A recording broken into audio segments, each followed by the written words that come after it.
Well, Merry Christmas from First Presbyterian Church. My name is Marvin Lindsay. And I'm Kathy Jackson, and Merry Christmas from Uh, me as well. yeah. So, Kathy, tell us.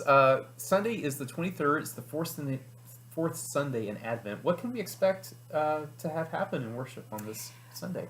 Well, as you well know, through this season of Advent, we have been looking at what to expect when you're expecting, and this Yes. Sunday is Great Expectations. Yeah. Yeah. Yeah. So we're going to hear from Zechariah. We heard a little bit about him and Elizabeth on the first Sunday Mm-hmm. in Advent. And when Zechariah got the news that he and Elizabeth were going to have a baby in Yeah. their old age, Yeah.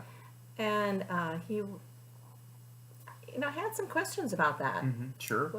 which would be natural, but it didn't make the angel Gabriel too happy. So Zechariah was made mute. He could not speak. Mm-hmm.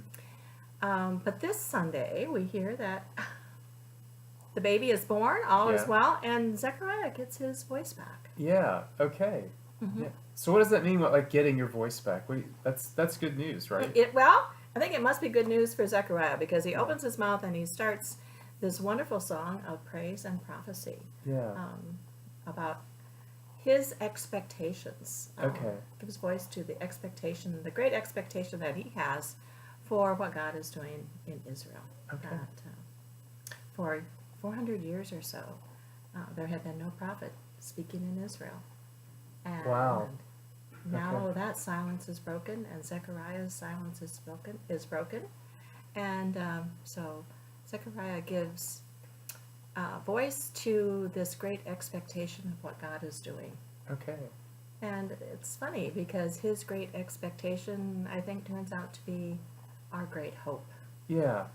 Okay. So Sunday's worship service and your sermon and maybe some of the hymns that we're going to sing, some of the Christmas carols are going to give voice to, like it says in the hopes and fears of all the years.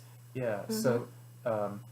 So I guess if we're hopeful, or maybe if we don't feel like we have much to say, like Zechariah, we can come to worship on Sunday and find our hopes renewed and restored, and maybe hear in Zechariah some good news that maybe we can share with other people. Certainly, yeah, when we don't have words to share, Zechariah can give us some words to share. When to a world that seems to be anxious and without hope, there are still words of hope and promise Yeah. that come to us, especially in this Christmas season. Yeah. Okay. So, yes. Anyway, a lot to look forward to. Yeah. So join us this Sunday morning. We have contemporary worship at 9 o'clock in the Ramsey Fellowship Center. And then we have traditional worship at 11 o'clock in our sanctuary. And so join us this Sunday morning on the fourth Sunday of Advent. And let your spirit be moved by the music and by Kathy's preaching so that words of hope and words of promise and words of praise can come forth from your soul for what God is about to do in our world. That's right. Yeah. Yes. I hope you will join us on Sunday. Merry Christmas. Merry Christmas.